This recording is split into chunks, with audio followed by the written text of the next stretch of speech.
Dans cette vidéo, il est question du président américain Calvin Coolidge. Je vais t'expliquer comment il est devenu président et ce qu'il a accompli. Calvin Coolidge est né le 4 juillet 1872 à Plymouth Notch, dans le Vermont. Il a grandi dans une petite ville et était le fils unique d'un commerçant et d'une enseignante. Coolidge a fréquenté les écoles locales et a ensuite obtenu son diplôme du Amherst College dans le Massachusetts en 1895. Après ses études, il a travaillé comme avocat et s'est engagé en politique dans le Massachusetts. Ses expériences de jeunesse ont façonné ses valeurs de travail acharné et de frugalité. Avant de devenir président, Coolidge a eu une carrière politique réussie dans le Massachusetts. Il a été conseiller municipal à Northampton, puis maire. Coolidge a été élu à la Chambre des représentants du Massachusetts, puis au Sénat de l'État. Il a attiré l'attention nationale lorsqu'il est devenu gouverneur du Massachusetts en 1919. Sa gestion de la grève de la police de Boston en 1919 lui a permis de se forger une réputation de leader fort. Calvin Coolidge est devenu vice-président sous le président Warren G. Harding en 1921.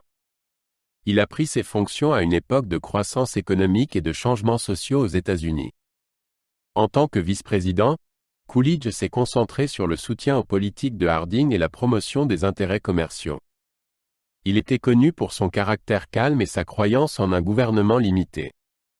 Lorsque Harding est décédé en 1923, Coolidge est devenu le 30e président des États-Unis.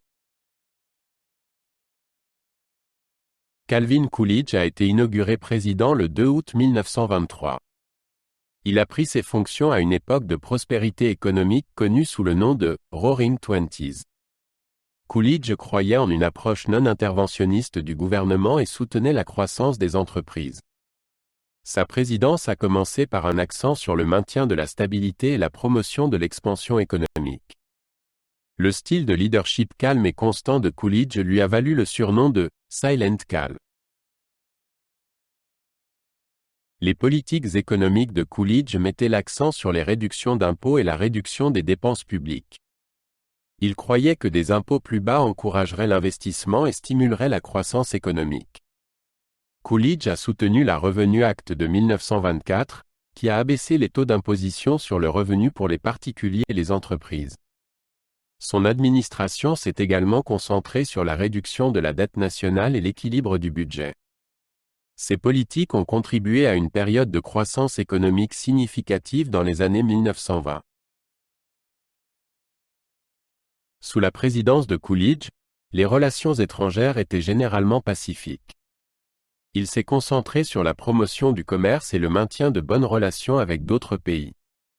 Coolidge a soutenu le pacte Kellogg-Briand de 1928, qui visait à prévenir la guerre par la diplomatie. Il croyait en l'importance de la coopération internationale et du désarmement. Sa politique étrangère mettait l'accent sur la stabilité et la paix en période d'incertitude mondiale. La présidence de Coolidge a été confrontée à des défis concernant les droits civiques des Afro-Américains. Bien qu'il croyait personnellement en l'égalité, son administration n'a pas pris de mesures significatives pour lutter contre la discrimination raciale. Les années 1920 ont vu la montée du Ku Klux Klan et une augmentation des tensions raciales aux États-Unis. Coolidge a dénoncé le lynchage et soutenu une législation anti-lynchage, mais celle-ci n'a pas été adoptée. Son héritage en matière de droits civiques est souvent considéré comme limité par rapport à celui des présidents ultérieurs. Calvin Coolidge est reconnu pour son engagement en faveur de la croissance économique et d'un gouvernement limité.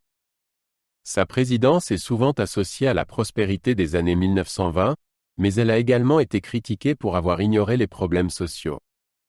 La croyance de Coolidge en les affaires et les marchés libres a influencé les politiques économiques futures.